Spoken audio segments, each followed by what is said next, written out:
Hello students, let's start subsidiary book practical problem number 1।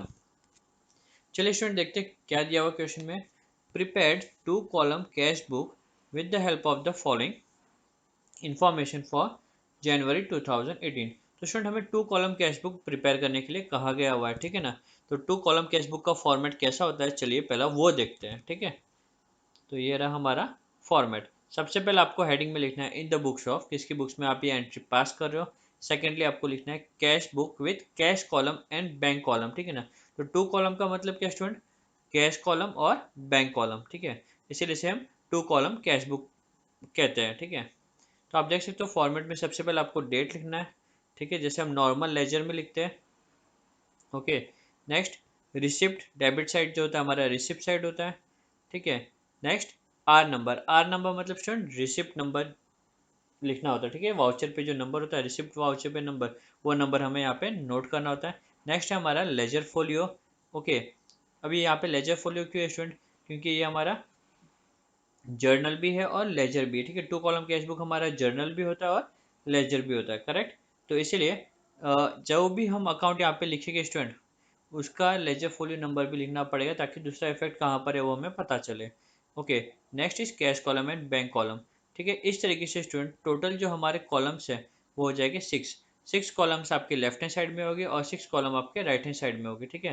तो right hand side के column की detail है, पहला डेट कॉलम, फिर पेमेंट, यहाँ पे लेफ्ट में रिसिप्ट था, राइट में पेमेंट है, लेफ्ट में रिसिप्ट नंबर था, यहाँ पे वाउचर नंबर है, लेजर फोलियो सेम है, कैश बैंक सेम है स्टूडेंट, ठीक है। इस तरीके से आपको कैश बुक का फॉर्मेट प्रिपेयर करना है स्टूडेंट, ठीक है।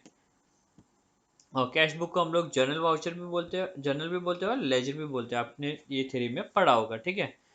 तो चलिए स्टार्ट करते हैं। सबसे पहला दिया हुआ स्टूडेंट फर्स्ट जनवरी मंथ का ट्रांजेक्शन, जनवरी फर्स्ट का ये ट्रांजेक्शन है student. Started business with cash rupees 1,20,000, ठीक है। Started business with cash rupees 1,20,000। तो स्टूडेंट इसकी एंट्री क्या होती है, इसकी एंट्री होगी cash account debit. Okay, cash account debit, debit what comes इन, और यहाँ पे बिजनेस स्टार्ट हो रहा है स्टूडेंट, क्योंकि बिजनेस स्टार्ट कर रहा है तो ओनर ये कैश लेके आ रहा है, तो capital account credit, credit the giver, ठीक है ना। तो cash account debit to capital account, correct, ये हमारी एंट्री है। तो अकॉर्डिंगली स्टूडेंट बिजनेस में पैसे आ रहे, रिसिप्ट कर रहे बिजनेस, तो सबसे पहले हम यहाँ पे क्या लिख देंगे, सबसे पहले हम ये लिख देंगे, ये तो लिखा हुआ है, यहाँ पे डेट लिख देंगे जैन फर्स्ट, और यहाँ पे हम लिखेंगे टू कैपिटल अकाउंट, ठीक है। अब क्योंकि ये पैसे हमें कैश में मिले स्टूडेंट, तो कैश कॉलम में अमाउंट आएगा 1,20,000, ठीक है। और हमें on the spot student narration भी लिखना है, ठीक है। Being business started with cash, narration क्यों स्टूडेंट, क्योंकि जो कैश बुक है वो हमारा जर्नल भी है और लेजर भी है, ठीक है। दोनों पर्पज फुलफिल कर रहे हैं, इसलिए आपको नरेशन यहाँ पे लिखना होगा। चलिए देखते हैं next entry, cash account debit to capital account हमने प्रिपेयर नहीं किया, इसलिए इसका इफेक्ट नहीं आएगा, एक ही इफेक्ट हमें देना है यहाँ पर, ठीक है। चलिए नेक्स्ट देखते हैं। नेक्स्ट स्टूडेंट हमारा cash paid into bank of Baroda. Okay, cash paid into bank of Baroda. तो यहाँ पे एंट्री क्या है student, cash account debit to bank of Baroda, क्यों, बिकॉज कैश हमारा sorry cash paid into bank of Baroda, sorry cash bank of Baroda account debit the receiver to cash account, क्योंकि credit word goes out, जब हम पैसे deposit करेंगे bank में तो पैसे हमारे पास से जाएगी, तो एंट्री बनती है student bank of Baroda account debit to cash account amount 50,000, ठीक है। तो स्टूडेंट ये हमारी जो है वो कॉन्ट्रा एंट्री, कौन सी एंट्री है, कॉन्ट्रा एंट्री। ये कॉन्ट्रा एंट्री क्या होता है आपने 3 पार्ट में पढ़ा होगा, चलिए कोई बात नहीं, याद नहीं है तो हम फिर से एक बार रिकैप कर लेते हैं, ठीक है। कॉन्ट्रा एंट्री का केस हमने यहाँ पे नोट करके रखा है आपके लिए। ओके, तो यहाँ पे लिखा है situation under which contra entry take place, ठीक है। कौन कौन सी सिचुएशन में कॉन्ट्रा एंट्री टेक प्लेस करेगी, तो जब कैश हम बैंक में डिपॉजिट करेंगे तो इसे हम कॉन्ट्रा एंट्री बोलेंगे स्टूडेंट। ओके, जैसे कि अभी ये वाली एंट्री हम देखने जा रहे हैं, cash deposited into bank. Second, cash withdrawn from the bank for office use, office use के लिए जब हम कैश को विड्रॉ करेंगे ऑफिस यूज, तो उसे हम कॉन्ट्रा एंट्री कहेंगे। And lastly bearer cheque received on previous date. Okay, कोई बैरर चेक मिला हमको, प्रीवियस डेट मतलब कोई दिन को मिला, और उसे हमने अगले दिन में वो सेम डे पे डिपॉजिट नहीं किया, उसके आगे वाली डेट में डिपॉजिट किया, तो ये 3 केस में हमें कॉन्ट्रा एंट्री पास करनी होगी स्टूडेंट, ठीक है ना। तो वो एंट्री क्या कहलाएगी, कॉन्ट्रा एंट्री कहलाएगी। तो बैरर चेक मिला वो अलग है, और फिर वो जब हम डिपॉजिट करेंगे स्टूडेंट तो उसे हम क्या कहेंगे, कॉन्ट्रा एंट्री कहेंगे। ठीक है, तो ये 3 केसेस है जहाँ पे कॉन्ट्रा एंट्री अकर होगी। तो यहाँ पे ये जो है cash deposit into bank, first case वो वाला यहाँ पे ट्रांजेक्शन अकर हो रहा है। ठीक है, तो एंट्री क्या थी हमारी, bank of Baroda account debit to cash. तो स्टूडेंट सबसे पहले हम क्या करेंगे, बैंक ऑफ बड़ौदा के डेबिट में आएंगे। ठीक है, बैंक ऑफ बड़ौदा, ये हमारा bank of Baroda, bank of Baroda के डेबिट साइड में जाएंगे और यहाँ पे लिखेंगे सबसे पहले date Jan 3 to cash account. ठीक है, ये बैंक कॉलम आपको कंसीडर करना है, बैंक कॉलम को क्या करना है, कंसीडर करना है। तो बैंक कॉलम के पॉइंट ऑफ व्यू से देखो, आप कैश कॉलम को जस्ट छुपा दीजिए पूरा। ठीक है ना, एक बार हाइड कर लीजिए पूरा। तो बैंक अकाउंट के डेबिट में गए, यहाँ पे हमने टू कैश लिखा। अमाउंट कहाँ पे आएगा स्टूडेंट, क्योंकि हम बैंक कॉलम के डेबिट में गए तो अमाउंट बैंक में लिखेंगे यहाँ पे 50,000। क्या लिखेंगे, 50,000। तो जिस कॉलम के पॉइंट ऑफ व्यू से आप क्या बोलते हैं एंट्री पास करें, तो उस कॉलम में आपको ये अमाउंट लिखना है। ये एंट्री हम बैंक के कॉलम के पॉइंट ऑफ व्यू से देख रहे हैं, क्योंकि एंट्री था bank of Baroda account debit. तो बैंक के अकाउंट के डेबिट साइड में गए, लिखा to cash, amount bank column में आ गया, नरेशन लिखेंगे बीइंग कैश डिपॉजिटेड। ठीक है, तो ये एक एंट्री हो गई student. Next, bank of Baroda account debit to cash, तो हमें वो कैश के क्रेडिट में भी आना पड़ेगा। अब हम कैश अकाउंट के क्रेडिट में जा रहे हैं, कहाँ जा रहे हैं, कैश अकाउंट के क्रेडिट में। तो कैश अकाउंट के क्रेडिट साइड में जाके हम यहाँ पे लिखेंगे Jain 3 by bank of Baroda, by bank of Baroda. अब हम कैश अकाउंट के क्रेडिट को पॉइंट ऑफ व्यू में ध्यान में रख के हमने ये एंट्री पोस्ट की। तो अब हमें कैश कॉलम में लिखना है अमाउंट 50,000। ठीक है स्टूडेंट, तो अब ये जो एंट्री है स्टूडेंट, डेबिट साइड में भी इसका इफेक्ट आ रहा है, क्रेडिट साइड में भी इफेक्ट आ रहा है। इसलिए हम लोग लेजर में, कहाँ पर, लेजर फोलियो में हम लिखेंगे कॉन्ट्रा सी। ठीक है, सी और यहाँ पे भी सी। ठीक है, सी मतलब कॉन्ट्रा एंट्री, मतलब इसका जो ड्यूअल इफेक्ट है, सेकंड इफेक्ट है, कहीं और नहीं है, इसी लेजर अकाउंट में। ठीक है, ओके, चलिए नेक्स्ट एंट्री की तरफ मूव करते हैं स्टूडेंट। ओके, नरेशन रह गया यहाँ पे, सेम नरेशन यहाँ पर भी आएगा, बीइंग कैश डिपॉजिटेड। ओके, चलिए next, purchase goods from Sanika on credit. तो स्टूडेंट एंट्री क्या आएगी, purchase account debit to Sanika account, बरोबर ना, परचेस एक्सपेंस है, सानिका गिवर है। तो स्टूडेंट ये जो एंट्री है उसका इफेक्ट कैश बुक में नहीं आएगा, क्योंकि यहाँ पे ना तो कैश अकाउंट अपेयर हो रहा है और ना तो बैंक अकाउंट। ठीक है, तो ये एंट्री हम पोस्ट नहीं करेंगे। Next, sold goods to Diwakar and received a bearer cheque. Okay student, bearer cheque is as good as cash, correct ना। तो यहाँ पे लिखा हुआ है सोल्ड गुड्स टू दिवाकर। ठीक है, and bearer cheque is received, तो दिवाकर का नाम नहीं आएगा, क्योंकि स्टूडेंट यहाँ पे बेरर चेक हमें मिल गया दिवाकर से, करेक्ट। तो दिवाकर का यहाँ पे नाम और निशान नहीं रहेगा, यहाँ पे रहेगा सेल्स अकाउंट और कैश अकाउंट। ठीक है, bearer good is as good as cash. तो कैश आ रहा है, debit what comes in, bearer cheque हमारा कैश है, cash account debit to sales account, cash account debit to sales account. Okay, तो 6 तारीख की एंट्री हुई हमारी, cash account debit to sales account amount 20,000। तो कैश अकाउंट के डेबिट में गए। ओके, और यहाँ पे लिखिएगा to sales account, cash column में लिखना, ठीक है, क्योंकि आप कैश के डेबिट में आ रहे हो। तो यहाँ पे हम लिखेंगे to sales account, to sales account, date 6 amount cash column में 20,000। ठीक है, narration being cash sales made, being cash sales made. Okay, चलिए नेक्स्ट, 10 जैन का, पेड टू साक्षी कैश ₹20,000, हमने साक्षी को कैश पे किया। तो स्टूडेंट यहाँ पे दो अकाउंट कौन से, एक तो cash account, okay, credit what goes out, और साक्षी अकाउंट डेबिट द रिसीवर। तो साक्षी अकाउंट डेबिट टू कैश। ठीक है, एंट्री क्या हुई, साक्षी अकाउंट डेबिट टू कैश। तो कैश अकाउंट क्रेडिट हो रहा है, तो कैश अकाउंट के क्रेडिट साइड में जाएगी और यहाँ पे लिखेंगे बाय साक्षी, अमाउंट आएगा कैश कॉलम में। ठीक है ना, चलिए एंट्री लिख देते हैं, बाय साक्षी, डेट 10 जैन, और कैश कॉलम में 20,000, being cash paid to Sakshi, being cash paid to Sakshi. ठीक है, चलिए नेक्स्ट एंट्री देखते हैं student, received a cheque on 10 December, जो चेक 10 दिसंबर को मिला था मुझे। ओके, दिसंबर नहीं आना चाहिए स्टूडेंट, यहाँ पे जनवरी आना चाहिए, क्योंकि ये जो चेक मिला था हमें कब मिला था, जनवरी में मिला था, करेक्ट,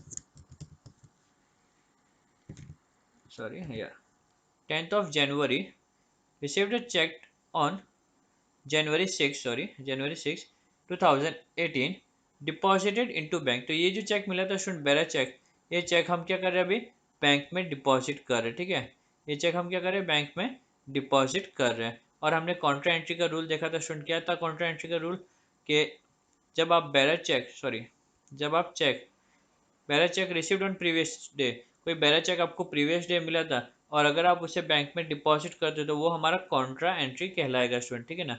और student bearer cheque is what, bearer cheque is as good as cash, बरोबर ना। बैरा चेक को आप कैश बोल सकते हो। तो ये कैश हम क्या कर रहे हैं, बैंक में डिपॉजिट कर रहे हैं। ये कैश हम क्या कर रहे हैं, बैंक में डिपॉजिट कर रहे हैं। चेक कौन सा है, जो बैरा चेक हमें 6 तारीख को मिला था। तो बैरा चेक कैश के बरोबर होता है। तो ये चेक जब हम डिपॉजिट करें, मतलब हम as good as cash deposit कर रहे हैं, तो बिजनेस से कैश जा रहा है, क्रेडिट व्हाट गोज आउट, और बैंक ऑफ इंडिया से रिसीव कर रहे हैं debit the receiver. Accordingly student हमारी जो एंट्री हुई, bank of India account debit to cash, ठीक है, क्या हुई, bank of India account debit to cash 14 जैन, ठीक है। तो स्टूडेंट हम अब यहाँ पे क्या लिखेंगे, bank of India. Bank of India account के डेबिट में आया तो बैंक ऑफ इंडिया के कॉलम में जाओगे आप, हाईलाइट कर दिया मैंने से, बैंक ऑफ इंडिया के डेबिट साइड में जाओगे, यहाँ पे लिखोगे क्या, टू कैश, और अमाउंट बैंक के कॉलम में आएगा, ध्यान रखना, ठीक है ना। टू कैश, क्यों बैंक के कॉलम में आएगा, क्योंकि हम बैंक ऑफ इंडिया को ध्यान में रख के हम डेबिट साइड में गए थे, करेक्ट। तो यहाँ पे मैंने लिख दिया to 20,000 being cheque deposited. Okay, next entry क्या थी student, bank of India account debit to cash था, तो बैंक ऑफ इंडिया के डेबिट में आके टू कैश लिख दिया। अब टू कैश मतलब ये, टू कैश में जाऊंगा स्टूडेंट, और यहाँ पे लिखूंगा by bank of India, amount आएगा 20,000, ठीक है। तो यहाँ पे चलिए लिख देते हैं 14 by bank of India, okay, या बैंक अकाउंट, यहाँ पे टू कैश। अभी कैश कॉलम में क्यों लिखा, क्योंकि हमने कैश को कंसीडर करके ही हम क्रेडिट साइड में आए थे, करेक्ट ना। तो कैश कॉलम में ही ये अमाउंट हम नोट करेंगे, अमाउंट आएगा बिंग चेक डिपॉजिटेड, ठीक है। अभी आप देख सकते हो दोनों साइड में ये इफेक्ट है, तो आपको क्या करना है, लेजर के कॉलम में कॉन्ट्रैक्ट का सी आपको नोट करना है, ठीक है। चलिए स्टूडेंट, ये भी एंट्री हमारी हो गई। नेक्स्ट एंट्री देखते हैं अभी हम, sold goods to Shivaji on credit. हमने शिवाजी को गुड्स सेल किया क्रेडिट में। एंट्री क्या हुई स्टूडेंट, शिवाजी रिसीवर है, Shivaji account debit to sales, sales हमारा इनकम है, नॉमिनल अकाउंट, ठीक है ना। Shivaji account debit to sales. अभी स्टूडेंट शिवाजी और अकाउंट और सेल्स अकाउंट में कहीं पे भी कैश और बैंक नहीं है, क्योंकि कैश बुक में एंट्री पास करने के लिए कैश या बैंक दोनों में से एक होने की जरूरत है, जो कि यहाँ पे नहीं है। तो अकॉर्डिंगली हम 18th की भी एंट्री पास नहीं करेंगे, ठीक है। Next, cartridge paid in cash. Okay, cartridge का हमने एक्सपेंस पे किया कैश में, तो यहाँ पे एंट्री क्या आएगी student, cartage account debit to cash, amount 500, ठीक है ना। तो 20 तारीख की एंट्री है, 20 cartage account debit to cash, तो कैश के क्रेडिट में जाएगी हम, और यहाँ पे लिखिए बाय 20 लिख देते हैं पहले यहाँ पे, by cartage being cartage paid in cash, amount जो था वो कैश कॉलम में, ठीक है ना, क्योंकि हम कैश कॉलम को ध्यान में रख के कार्ट्रेज लिख रहे हैं यहाँ पे। तो cartage account debit to cash था, तो टू कैश था, तो टू कैश में हम यहाँ पे नोट करेंगे 500। ओके स्टूडेंट्स, चलिए ये एंट्री भी हमारी हो गई। नेक्स्ट देखते हैं, received cash from Shivaji rupees 12,000। Shivaji से हमें 12,000 रुपये मिले स्टूडेंट। तो शिवाजी से हमें 12,000 मिले, एंट्री क्या आएगी, cash account debit to Shivaji, बरोबर। तो कैश अकाउंट के डेबिट साइड में जाना है, कहाँ जाना है, कैश अकाउंट, ये रहा, कैश अकाउंट के डेबिट साइड में जाना है, यहाँ पे लिखना है टू शिवाजी, और अमाउंट कैश कॉलम में आएगा, ठीक है। डेट लिख देते पहले, to Shivaji, amount cash column में आएगा 12,000, narration being cash received from Shivaji, ठीक है स्टूडेंट, कंप्लीट हो गया ये भी हमारा entry. Next, commission received rupees 5,000, ठीक है, 5,000 का कमीशन मिला, तो कैश आ रहा है हमारे पास में, cash account debit to commission account, credit all income and gain. तो कैश अकाउंट के डेबिट में आएगी स्टूडेंट, कैश अकाउंट के डेबिट में आएंगे, और यहाँ पे लिखेंगे to commission dated 27th। Cash account के डेबिट में गए तो कैश कॉलम में लिखेंगे 5,000 being commission received, being commission received, ठीक है स्टूडेंट्स। ओके, चलिए next, drew cash for personal use. हमने पर्सनल यूज के लिए पैसे विड्रॉ किए, ठीक है ना। अभी यहाँ पे कुछ लिखा नहीं है कहाँ से विड्रॉ किए, तो ये अज्यूम्ड होगा स्टूडेंट कि हमने बिजनेस से विड्रॉ किए। तो drew cash for personal use, तो एंट्री क्या आएगी student, drawing account debit to cash, क्या आएगी, drawing account debit to cash. Accordingly हम drawing account debit to cash है, तो ड्राइंग अकाउंट तो है नहीं, कैश अकाउंट के क्रेडिट साइड में जाएंगे स्टूडेंट, और यहाँ पे लिखेंगे बाय कैश, क्या लिखेंगे स्टूडेंट, सॉरी बाय ड्राइंग, क्या लिखेंगे, बाय ड्राइंग, ठीक है, being cash withdrawn, amount cash column में आएगा, क्योंकि हम कैश अकाउंट के क्रेडिट में गए थे, अमाउंट 2,000, ठीक है। तो स्टूडेंट इसी के साथ में हमारी सारी एंट्रीज कंप्लीट हो गई। ओके, यहाँ पे कॉन्ट्रैक्ट की दो एंट्रीज आई थी, फर्स्ट वाली एंट्री और थर्ड वाली entry, correct. Cash deposited into bank, इसकी भी कॉन्ट्रा एंट्री पास की, और balance check received on previous day and deposited into bank, इसकी भी हमने कॉन्ट्रा एंट्री पास की, ठीक है। तो ये दोनों केस हमारे यहाँ पे अवेलेबल थे इस सम में जो हमने पास की एंट्री। ठीक है, तो चलिए स्टूडेंट, अभी हमारी पूरी एंट्री पास हो गई है। अब हम क्या करेंगे स्टूडेंट, अकाउंट को क्लोज करेंगे। जैसे हम नॉर्मल लेजर को क्लोज करेंगे, ठीक उसी तरीके से यहाँ पे भी हम इसे क्लोज करने की ट्राई करेंगे। ठीक है, तो सबसे पहले हम कैश कॉलम को क्लोज करते हैं। कैश कॉलम को अब हम जब क्लोज कर रहे हैं स्टूडेंट, ठीक है, तो आप क्लियरली देख सकते हो कि कैश का हमेशा डेबिट साइड ज़्यादा होता है।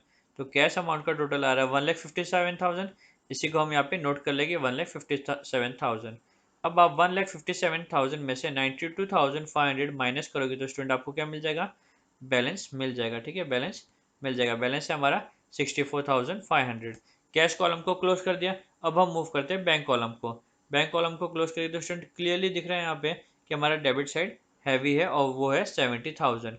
तो यही हम अमाउंट यहाँ पे भी नोट कर देंगे 70,000।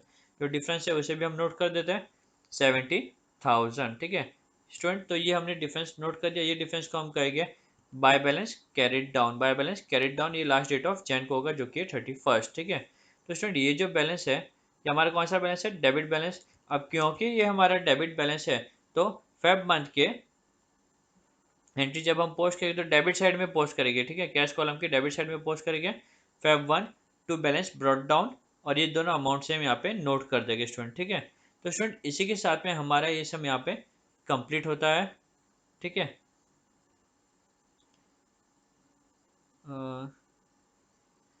ठीक है, यहाँ पे जस्ट बोर्ड कर देता हूँ। ये टोटलिंग के वहाँ पे मालूम पड़ना चाहिए टोटलिंग हमने की है यहाँ पे। ठीक है स्टूडेंट, तो ये सब हमारा कंप्लीट होता है।